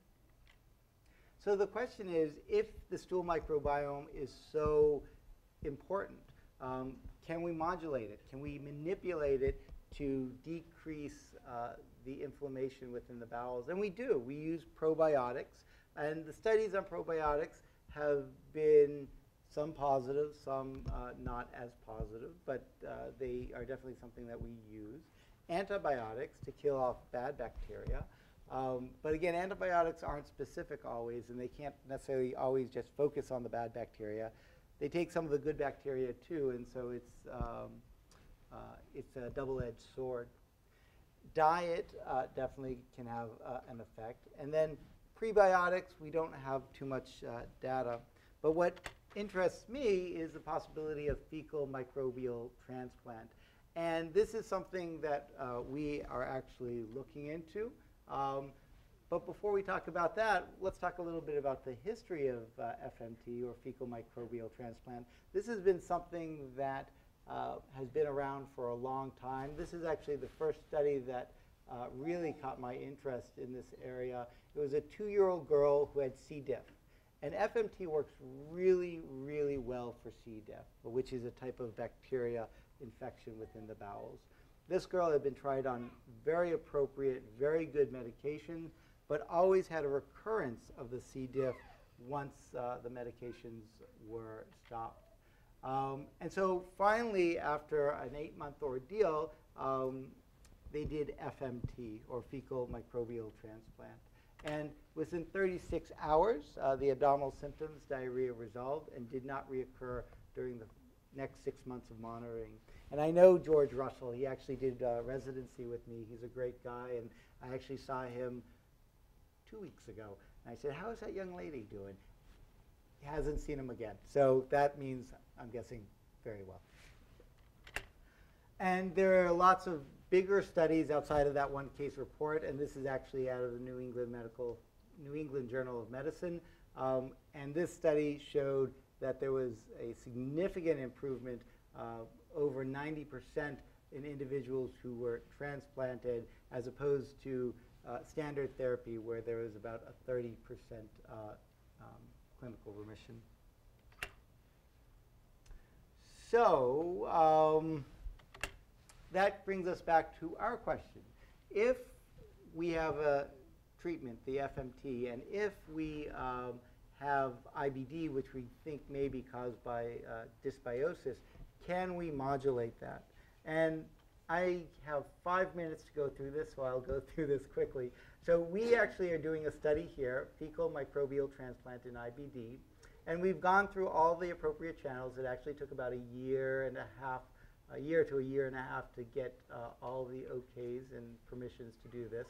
And we finally got it, and what we're doing is we're actually treating individuals with both UC and Crohn's with mild to moderate disease who are between the ages of 12 and 21, who have active disease, and these individuals are also on their standard medications, but they're flaring. And we're seeing if we can improve their laboratory studies as well as their clinical symptoms. And this is kind of what the study looks like, the protocol. We transplant, and when I say transplant, I should let you know there are many ways to transplant. You can transplant through NG tube, you can transplant through enema, but because we were treating both Crohn's and ulcerative colitis, we decided to do an NG tube. And then we do the transplant and then follow up on week 2, week 6, and week 12. And this is some of our preliminary data. So we have done now actually a total of 10 children. 6 of them have Crohn's. And what we see here is our first patient who had moderate, almost severe. If they had a PCDAI of 30, they would have been defined as severe disease. And that came down to 10, which is clinical remission. The others had milder symptoms, but also had improvement in their clinical scores. And then actually I just followed up this morning with patient number 6. And patient number 6 has, after 2 weeks, has gone into clinical remission as well. So she's asymptomatic. We are also seeing improvement in the laboratory scores. And patient, the one that starts at around 3 and then goes all the way to the 12-week follow-up, actually was able to get his laboratory scores normalized with one treatment of FMT. Now, this is all exciting, and I'm very excited about all of this. It doesn't necessarily mean that it's 100% ready for everybody, but I think this is going to be something that we're going to be doing a lot more of in the future. Stool calprotection with an inflammatory marker also has shown improvement in those that we have checked. Now for UC, the UC it actually hasn't worked as well. UC we haven't and I know that there are probably parents of individuals with UC out there. It hasn't worked as well as we'd want it to be. So their clinical numbers have not really come down the way we would have hoped. And so we're actually, for this study, not recruiting for ulcerative colitis anymore. But what I'll tell you is I don't think that necessarily writes off UC as a possible treatment in the future. This is a small study from, where is it? Michigan, where they had 10 individuals with UC, and they gave them a fecal enema, and for about 78%, they had clinical response within 1 week, which is a decrease in the PUK by 10 points. But you see 33% did reach clinical remission after 1 week. So it's very exciting, and I think there's a lot more information that we are going to be gathering in the years to come. But I do think that this is going to be a part of the treatment practice for the future. So the fecal microbiome is a large, complex, biologically important in both health and disease. We modulate our fecal microbiome. What we eat, what we do changes what's within us. But the fecal microbiome also modulates us, so it also changes us, and I feel it can increase inflammation. I think fecal microbial transplant has phenomenal potential for C. diff, but also for IBD. What I would say is I don't think it's necessarily ready for prime time yet, meaning you'll go on the internet and you'll see people necessarily doing these things, not in a controlled fashion. I wouldn't necessarily recommend that because you have to think, if you're transplanting stool, there are risks. There are risks that you could transplant infection. Also, if we're thinking that you're going to be treating a autoimmune process, there's a possibility that you could also transmit an autoimmune process. So there are things that you're going to want to do before this, but I think it does have great potential, and we are going to be focusing a lot on this over the next, well, however long I continue to work. Thank you very much.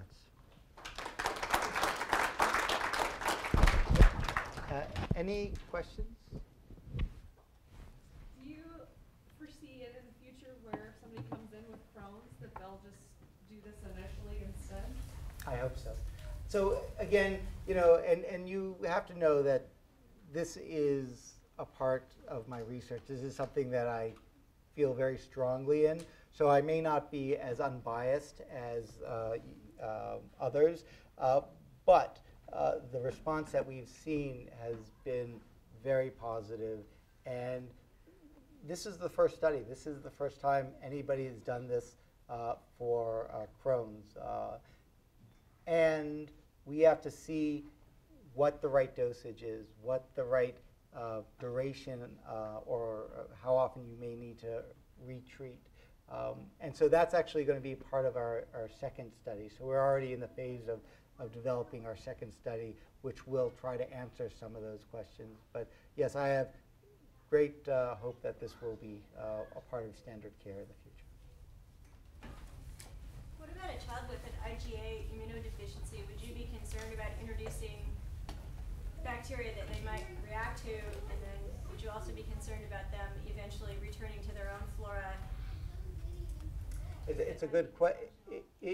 I do think that if you don't change the environment, meaning necessarily what you eat and what you're doing, that your bacteria will go back to whatever flora there had been. So I do think that's a significant part of it.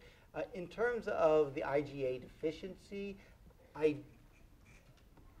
don't feel, and this is just, again, gut feeling, there's no studies in FMT that would point one way or the other, but I don't feel that you're necessarily going to put them at increased risk as long as you've already screened for pathogens within the stool.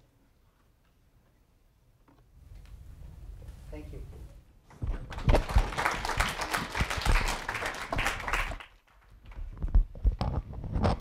Oh, wait, one last thing. So this study could not have been done without many, many, many people supporting it. So we have our division head, Karen Murray, when our funds went down, made sure that this study kept going. So thank you very much for that. And the picture here, Ghassan, Namita, and Heather Vendatuti are very key in making sure that this project has worked. So thank you.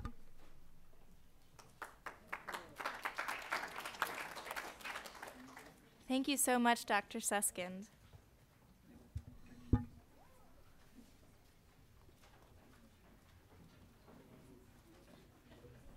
So we'll pause for just a minute as we're getting set up, and you all get your kids back.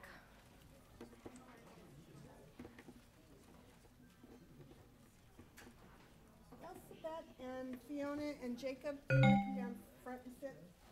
Elspeth, Fiona, and Jacob. Paging Elspeth, Jacob, and Fiona. You guys want to sit in front for right now?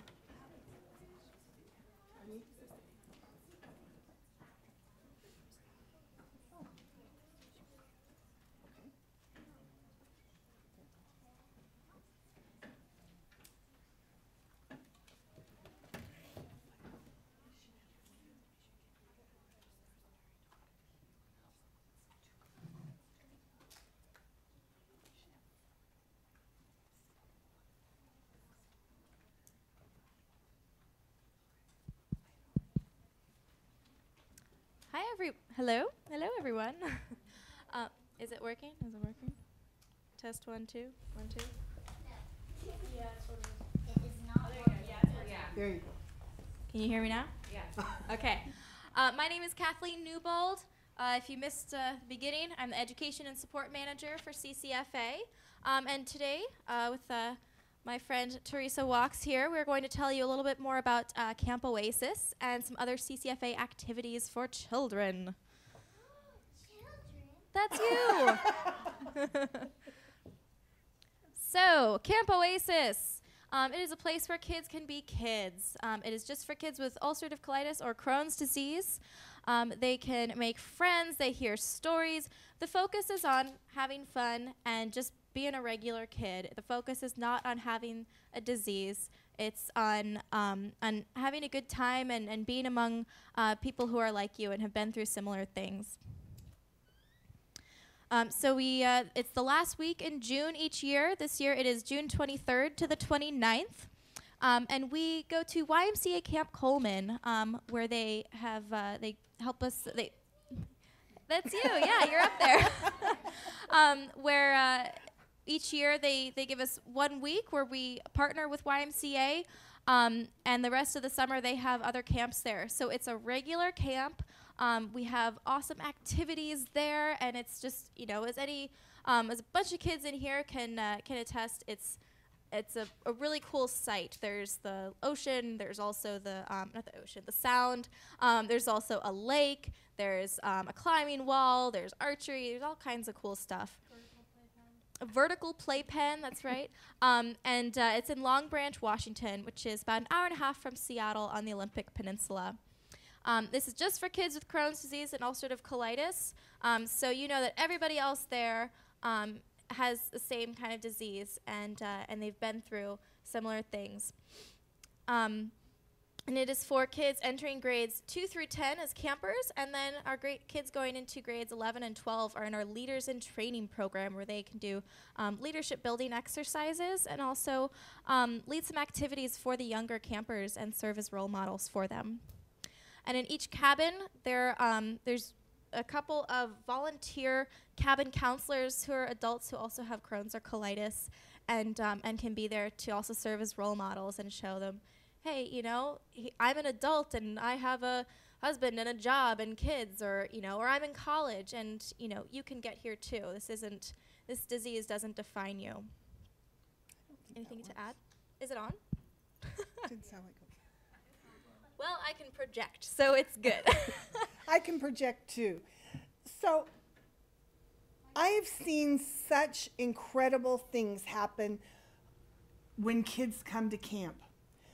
I need you to picture this. Okay. Picture, okay.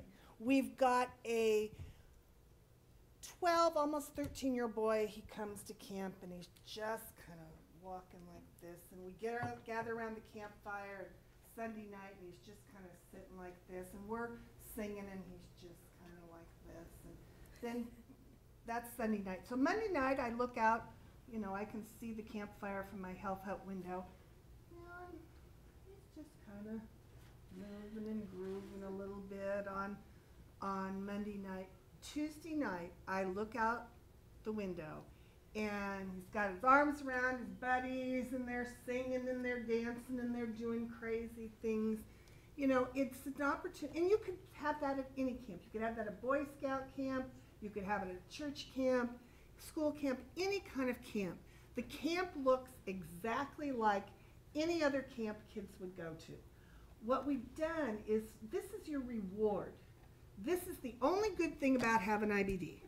This is your present, your yearly present, you know, for going through 358 days of having IBD. You can come here and just be a kid and be carefree. But we've tried to put things that, again, like I talked to your parents about, things not to worry about. We've got extra bathrooms, you know, around the campground. We've got one up at the ball field. We've got one at the climbing wall. We've got 5 RNs there that are used to dealing with kids. It's really fun for us. Heidi and I will be there at camp this year, and it's so much fun. Your kids are so much different at camp than they are in the exam room. Much different. And it's good for them to see the medical team. We have medical staff from Oregon and Idaho, from all over the city. We've got a lot of medical staff. We have GI physicians, Dr. Wabe, Dr. Suskind.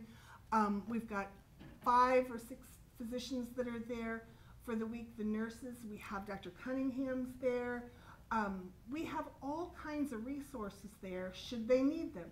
Luckily, most of the kids that come into the health hut, it's from capture the flag, that we've got bumps and bruises and mud and stuff. We don't have a lot of IBD things going on during camp, but we've got the resources there to deal with it.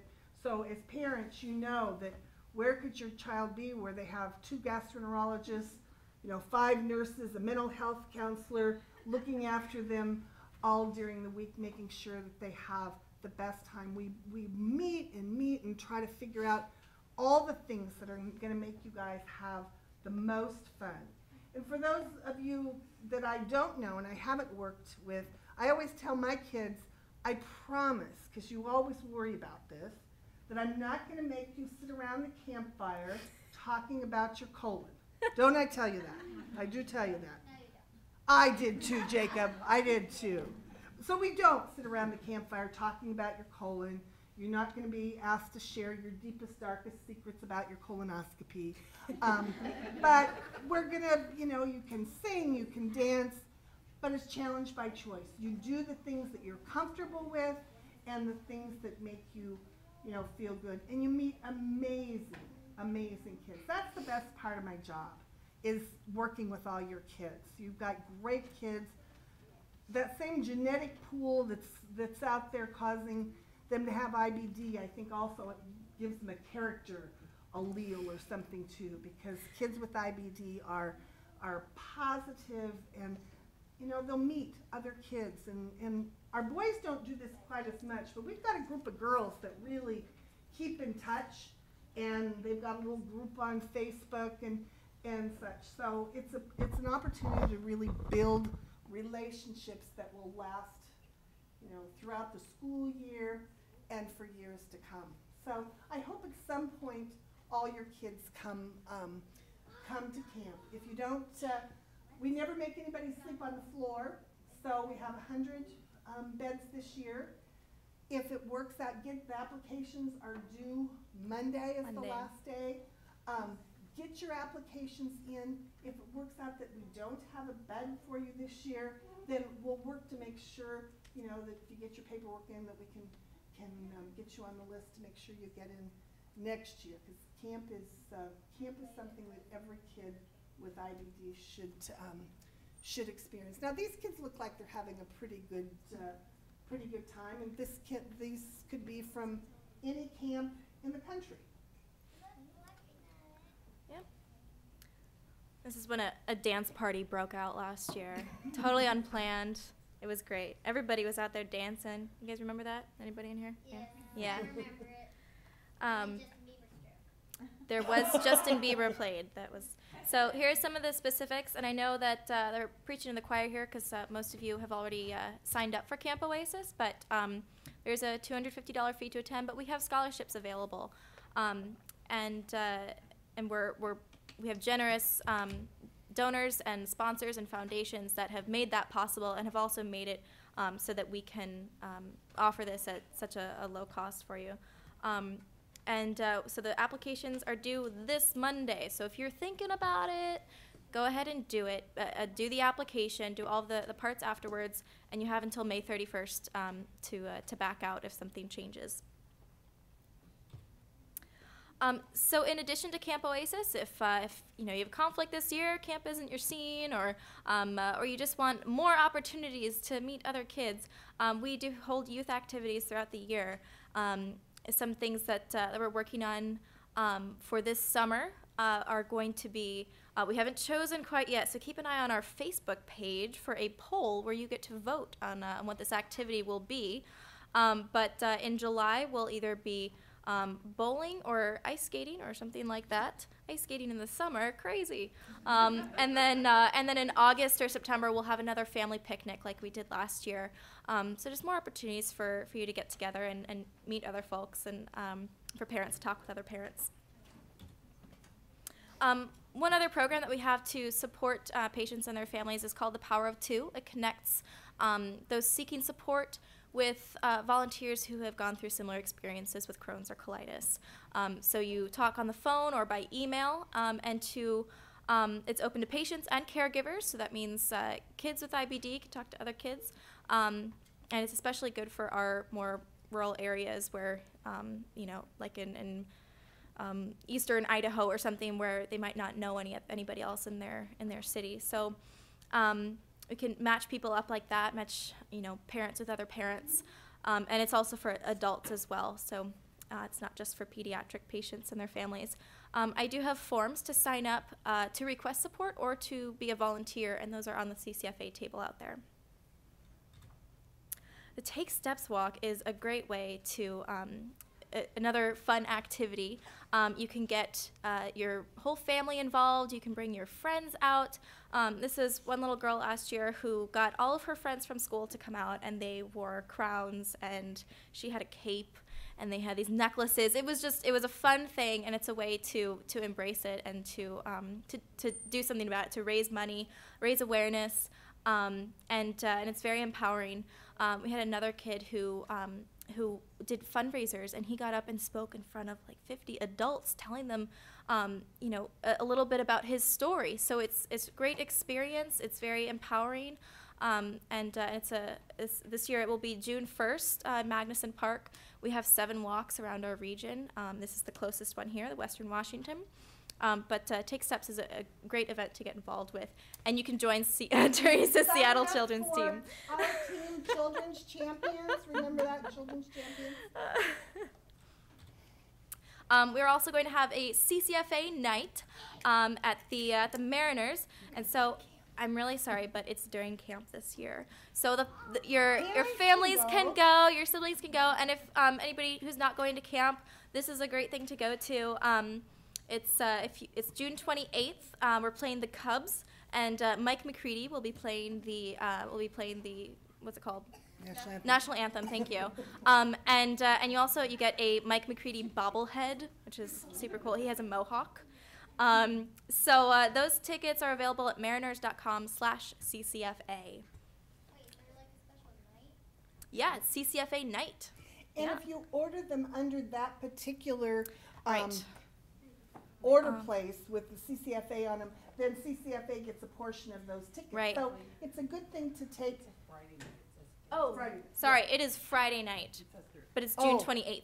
That's, But yeah. this is good. Last year, I mean, our whole office went. It's a fun thing to do with your office at work, or you know, an organization that you belong to. It's really a fun event to go to, and then the proceeds certainly go to a worthwhile cause. Us and Felix, you know, pays Felix's salary too. So. And if you are fundraising for Take Steps or Team Challenge, then that portion that goes back to CCFA, that will benefit your fundraising. So that's an easy way to fundraise. Advocacy, something that CCFA does is IBD Day on the Hill in Washington, D.C. Oh, that's far away. But you know what? You get to tell your legislators, your national legislators, in person why this is important to you and why they need to support issues important to IBD patients and their families, why they need to join the IBD caucus. And it's CCFA has a whole thing organized where there's training for you, there's networking, and so that is May 22nd to the 23rd. So it's, if you get yourself there, then the training, you know, there's no sign-up fee for the program or anything like that. So if you are interested, we're getting close, so talk to me if you have any questions about that. And this is one of our friends, Katrina Hendrickson. She went last year, and this is her meeting, legislator. I don't know who it is. She's the third one of our kids that I've known that has gone to IBD on the Hill, and have just found it to be a really amazing and powerful experience for them. Oh, GI Buddy. This is really such a fun new program. You know, when you go to see your gastroenterologist and they say, how do you feel? Well, you really think about how you feel right now. I feel great. Oh, I feel terrible. This helps you kind of look over a period of time. You can do it on your iPhone. You can do it on the computer. And it's really easy, but it tracks different, you know, how you're doing. It takes literally seconds to do it. And then you can keep this for years and years and years. You can also then download it and bring it to your GI appointment. So you can kind of picture, how did you feel 2 months ago? You know, how did you feel now? And, you know, were there anything changed? You know, I'm now the goalie on my soccer team, and I'm feeling much better, you know, or whatever. So anyway, look at it and see if you think that that's something that you might find helpful, because I just thought it was a brilliant, fun app. And, you know, kids have their phones all the time, so do something really important on it. This is another one of our online tools, CCFA Community. There are forums, there's a monthly support group discussion where it's like a chat room. And so this is something where you can connect with others, you can see other people's stories posted, you can pose a question. So that's a great resource as well. And then this is a site specifically for teens, ucandcrohns.org.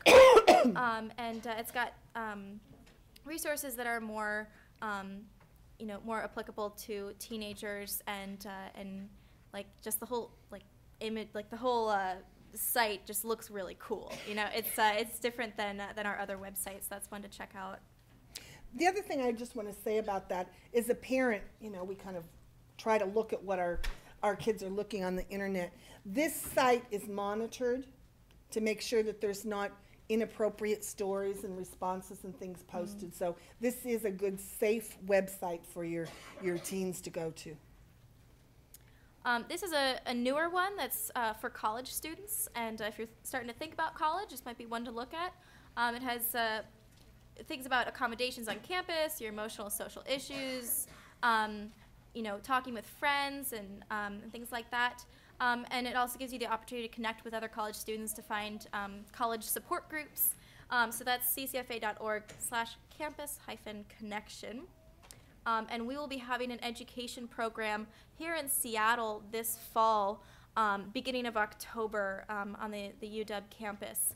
So that's another one to keep an eye out. It's good for current college students. It's good for with families with kids in high school or middle school who are starting to think about college and those issues. So that's another one to look at. And one thing I forgot to mention is that I am a former Camp Oasis camper. That's how I found CCFA, was years and years and years ago, back in before it was called Camp Oasis. But I went to camp in Pennsylvania, and I'd just been diagnosed. I was 11, and I'm like, this camp sounds awful. We're just going to sit around and talk about poop. Like, this is going to be, I'm not going to go. And my mom said, let's go. Let's try it once. And I went for 5 years straight. I loved it so much. I went until I couldn't go anymore, and now here I am. I get to go every year, so that's why I took this job, because I get to go to camp. So that's I have Crohn's disease, so that's why what I'm doing here. I think we've gone over time. We're talkers. We are. We just have so much to share. Do these work now? Do we get these on? Yeah. Okay. Our booth, oh good, they've worked. So the next part, talking about saving the best till last, this is one of my favorite parts of pediatric conferences that we've done. We've talked all day about our kids and how to make them better and different kind of treatments, but now we're going to hear from our kids, because they're our teachers. And I've learned so much from our kids that we've seen, and they teach us how to help other patients. So I want to introduce two of my colleagues.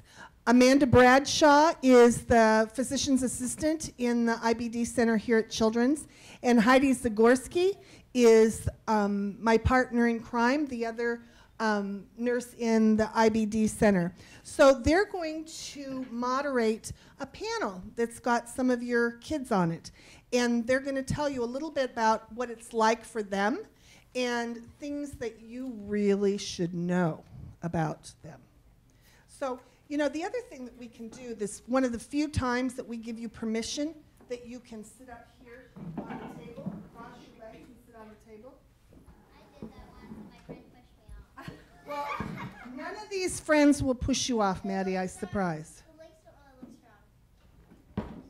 I know, it's not on the table at all. You were the one that identified my pill. Okay, so does our panel want to come? Oh, Heidi's getting chair. Is this working? I think four. Is that right? So somebody can sit. The Queen, Fiona, do you want to sit here? We have one more chair. Okay. So musical chairs, getting the four chairs. So- and one more. Okay. All right, so now I'm going to turn the mics over to Amanda and Heidi, and they'll help these kids tell you everything you wanted to know about being a kid with IBD. Thanks, Tree. It comes and goes. Does it come and go? Can you guys hear me okay? Are you going to be able to hear the questions okay? Tell me if I'm not loud enough or not. Okay. Okay, so Heidi's got one other chair. Do we have are we missing? Was there 5 or 4? It's 4. 4? Okay, we got an extra chair then. All right. Okay, so these are some of our fabulous IBD patients that we have here at Seattle Children's. And so we'd love it if you guys would, well, first of all, thank you for being willing to answer some of our questions today. And then also to the audience, be thinking, if it's all right with you guys, if we end up having a little bit of extra time, if they have some questions for you, are you guys okay with them answering some of that? Okay. All right, so you guys have a microphone. We'll have you just pass it along, and I want you to introduce yourself. Say what age you are. Say what your diagnosis is, and then when you were diagnosed. If you forget any of those, I'll remind you, so don't worry. So go ahead and start. I'm Jacob, and I'm 10. I was diagnosed with Crohn's, I think it was a year ago, or maybe like a year and a half. Yeah. Time flies. No, perfect. Thanks, Jacob. My name is Elsabeth. I have Crohn's. I got diagnosed when I was 7. My name's Allie. I am 11. I was diagnosed with ulcerative colitis when I was 9.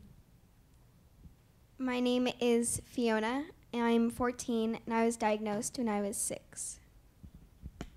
Hi, so I'm Heidi. I'm the nurse.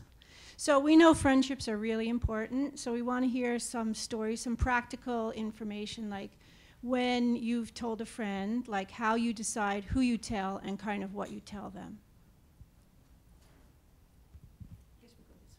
Okay. I've only told a couple of people, and I guess I would have to know the person really well before I tell them, and because I know none of my friends would say like judge me or anything, or like harsh things or anything.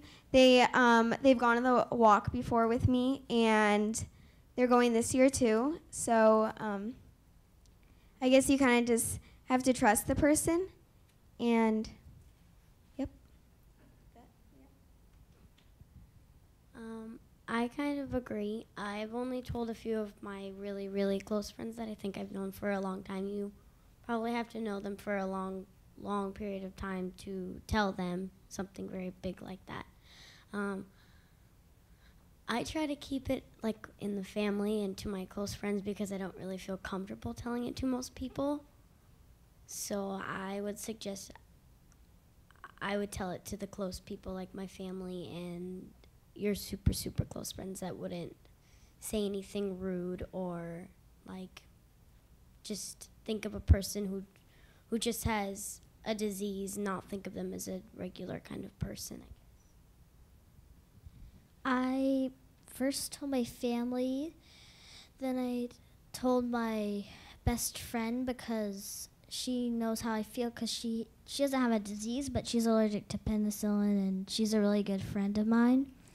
And then as I got, like, I told all my other friends one at a time to see how they would react, and they didn't judge me at all. Well, I didn't really go around telling my friends, but I told my best friend, and then he didn't really react. So I just told my other friends. Whenever like they would say, "Do you want this food or something?" Then I would say, "No, it upsets my stomach because I have Crohn's." So I only tell them if for like a reason. Okay, so you guys all look like you're pretty active and busy in your life, and so I know there's probably some school things that you enjoy doing, but then also some sports and other activities you like to do. Is there anything that you've had to change because of the Crohn's or ulcerative colitis, and if so, how have you been able to do that? And so, like if you're involved in a particular sport, is there something that you do in particular to help with that if you share it might be able to be helpful for somebody else? Well, I didn't really have a problem. Do you have any sports that you like to do or any activities? Yeah. What kinds of things do you do? I do track, swimming, and then sailing, then some other stuff. So it sounds like you do a lot of different things, and you haven't had to really change anything with respect to the Crohn's or ulcerative colitis that you have? No. Perfect. That's great. I didn't really have to change anything except not eat a lot of dairy, which I was sad about. My mom and my dad, they get close to like my coach, and they just tell them like if I need to go to the bathroom, then let her go, just like I kind of do with my school, and that really helps. I played soccer, so I just had to inform the coach. And sometimes you would have to do a lot of push-ups, which I would not intake on doing. And yeah, that's basically the only thing. Perfect. Great. Okay, so now we're going to think about when you come here for appointments. Like, first we'll do one thing that you find the doctors, the nurses, whoever is working with you, the one thing that's really helpful, and then next time we're going to talk about one thing that you would do differently. You would ask them to do differently. So let's just do one helpful thing first, if you can think of something that you really appreciate. I really appreciate if they're really nice to me. And well, all of them usually are. But if they're, if they're really, like they really care and stuff. Yeah, yeah. they talk to me in a certain kind of way where I don't feel uncomfortable. And that kind of means a lot because sometimes people with Crohn's and colitis get really uncomfortable to talk about it with people. But when you're here, I feel like I'm really comfortable with talking about it. They try to find ways to help me not be like constipated and like, you know. They're really nice to you, and they don't really make you feel embarrassed talking about it. Yeah.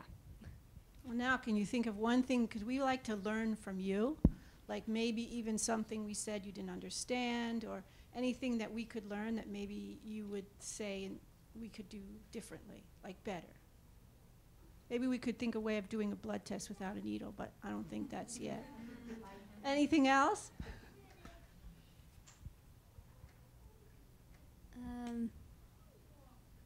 I don't know. Okay. I wish there was a way that I could take my medicine without getting rashes. I actually love being here. I don't ever want to grow up because I don't want to go away from Seattle Children's Hospital because I'm so comfortable here, and I wouldn't change a thing. I don't think I'd change anything either. It seems like every nurse like builds a relationship with you, which if I come in, you know, they already know my name and everything. So I really like that. So. Okay, so now here's a hard one. Well, not. It's one that you can feel safe and you can tell us the honest truth, but this is going to be about your parents. So, question about your parents, and it's kind of along the same lines. What is something first that your parents do that's really, really helpful for you with respect to the Crohn's or ulcerative colitis that's been really helpful? And then we are going to have you, if you feel comfortable, sharing something that maybe they could be doing just a little bit better to help you maybe just a little bit more. So let's start with just something that they do that's really helpful. My dad really keeps up on like new stuff coming out for Crohn's and colitis, and he always goes to the doctor appointments with me. My family is really helpful. If I didn't have them, then I think it'd be really, really hard. My mom, she helps me a lot. I don't know what I do. My family helps me with not feeling like left out or stuff, and they try to find ways to make me feel better. Well, my parents really understand, and they try to help me so that it's not really a problem. Those are great answers. Now, can you think of one thing? It could be small, even if something that maybe they could be doing a little bit better to help you just a little bit more. Maybe have one more toilet in the house. I can't really think of anything because they just help me a lot. There's nothing really I can think of. Me neither.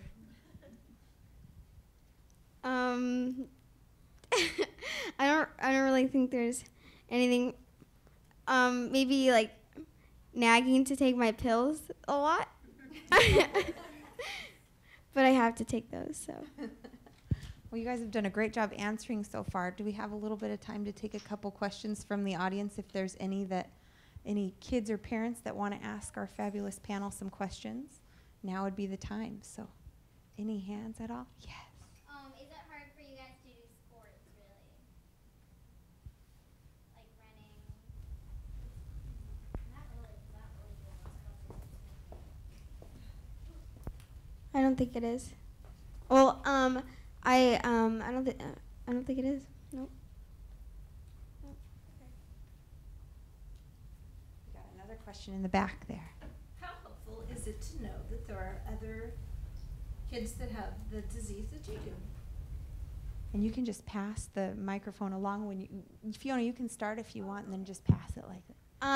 I think it's really helpful, especially the CCFA camps, where they all come together, and especially they tell you one other, like, their stories and everything. It really, like, helps communicating everything to knowing that there's other people out there. I agree about the camp. I've never been there, and I'm not sure about this year. I think I will go. I'm not sure. But I think it's good that they're doing that because then there's like a whole bunch of other people that have the same thing that you do that will be with you, and they all get what you're feeling. I think it's good that they made the camp because there's lots of kids out there that have Crohn's and they sometimes just feel left out. So when they go to camp, they actually meet kids that have Crohn's and get to know what it feels like, and they won't feel left out. I think it's helpful to know that there's other people that have the same problem, so then you don't feel like the only one. Great. Any other questions that you guys can think of? Yes, Teresa. This isn't a question, but just as people were saying, can you really play sports and things?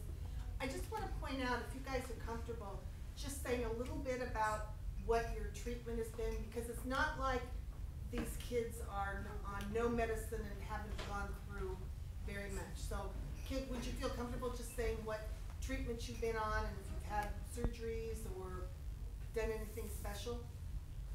Well, I'm on Pentasa and 6-MP and allopurinol, but nothing else. I used to take methotrexate, but that didn't turn out too good because I got a rash on my face, my arms, my hands, and my chest. And the Remicade just did the same thing, but to my lips. So I don't know what we're going to do.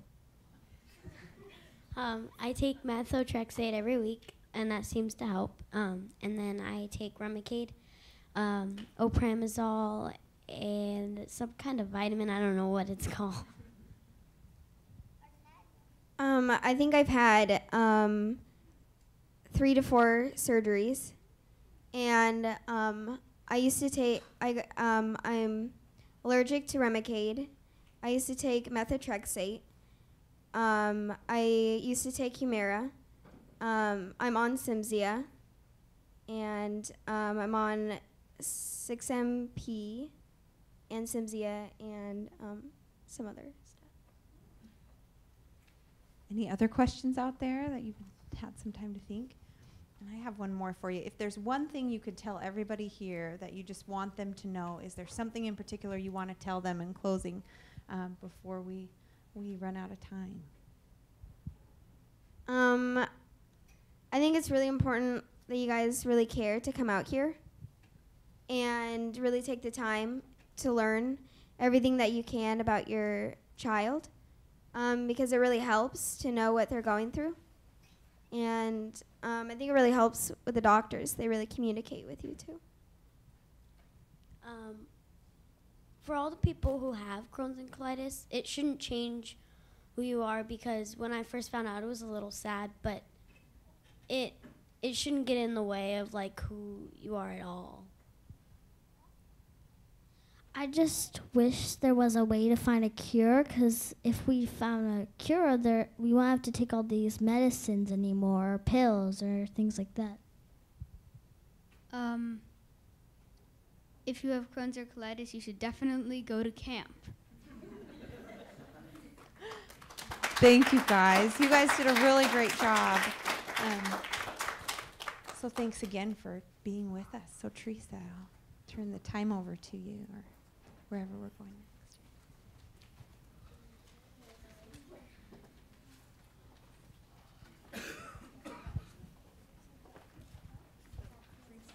Give one more round of applause for these guys here.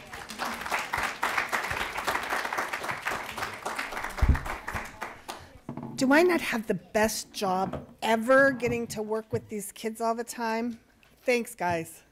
So next, you guys can relax, take a breath, put it on your resume that you did this.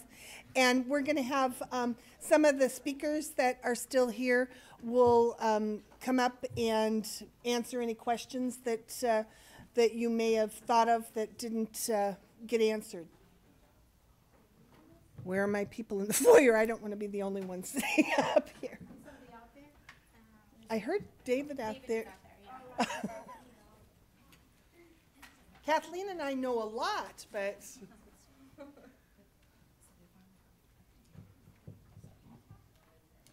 anyone have a question for Teresa or for me? yes, Madeline. Can I be on the panel next time? Absolutely. It was an easy one. Yes. At the camp, what kind of are there mostly younger kids, or is it kind of a balance? That's a great question. We have kids as young as 7. And, you know, the first year we had, like 6, 7-year-olds. And I said to my colleagues at camp, I said, now we're going to have to really, you know, keep a good eye on these kids. First time probably they really have been away from home for a week. They go 100 miles an hour. And then at night when you're typically homesick, they're out. So the youngest that you can come is that you have to be 7 when camp starts. And then like Kathleen said, we go to 17. And we have, we do kind of try to look at, you know, the age range. You know, sometimes we tend to have, you know, a little bit more than the other, but we try to balance out age and also not have, you know, 75 girls and 25 boys. Neither boys or girls would like that. Yeah. Last year we had 24 kids going into 11th or 12th grades. So that was huge. That was a third of our camp almost. That was the older kids. So it's heaviest in the, you know, I'd say 12 to 15 age range. Which but, is when but we kids have are most commonly diagnosed. All ages. Yeah. How old, for my kids that have been to camp, anybody go to camp when they were 7? Oh. Oh, she was 8? Okay. Elspeth was, yeah, I had one little girl that came, she was literally 7, 4 or 5 days before camp. Any other questions? Yes. Sure.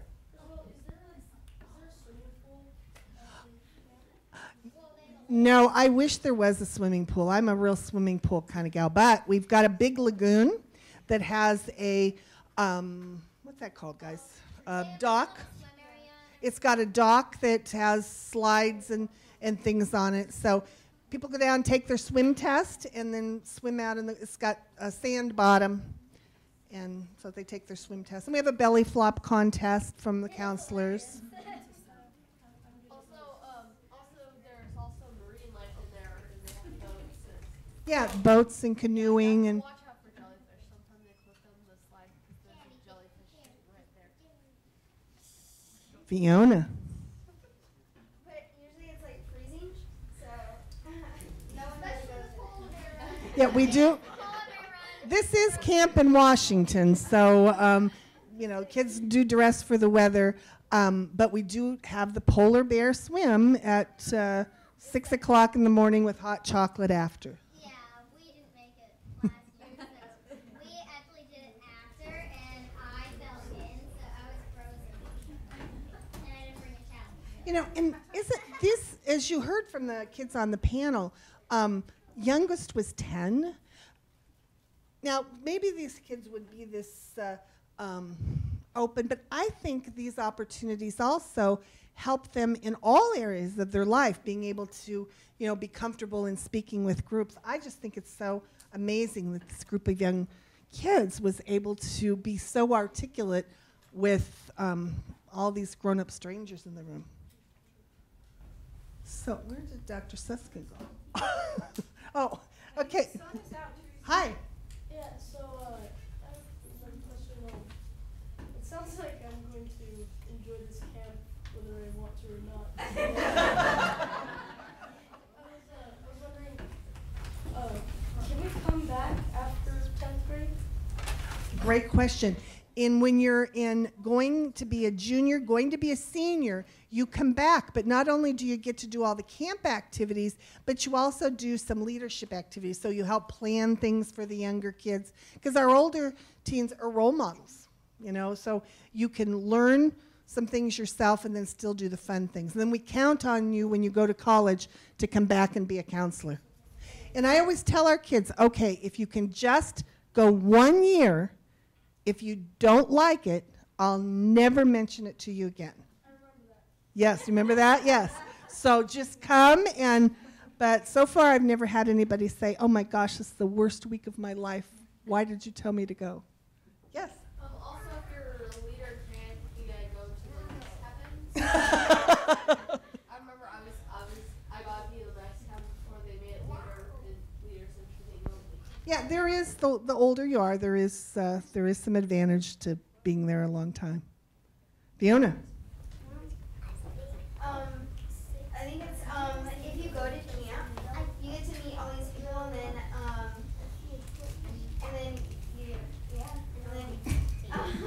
you get to have, and then there's this big swing that Dr. Wabe went on. And I'm pretty sure there's pictures. If you're afraid of heights, don't go on it. Well, but you know, one thing that I also tell kids is that I learned this from the YMCA program. It's called Challenge by Choice, and I think it's such a great motto. So what it is if you go to the giant swing or the rock climbing wall, and you go, whoa, okay, I'm gonna go to the top, and you just scamper right up there. Or you can go, I have never done a rock climbing wall in my life. I'm gonna try to get to that rock right up there. Or you can say, you know, this year I'm gonna cheer on my cabin mates. That's what I'm gonna do this year. And that's absolutely fine. That is challenge by choice. Now, you can't choose to stay in your cabin and sleep all day. That's not a choice. But as far as challenging yourself for any of the activities we have, you'll never be pushed to do something that you're uncomfortable with. Shelley.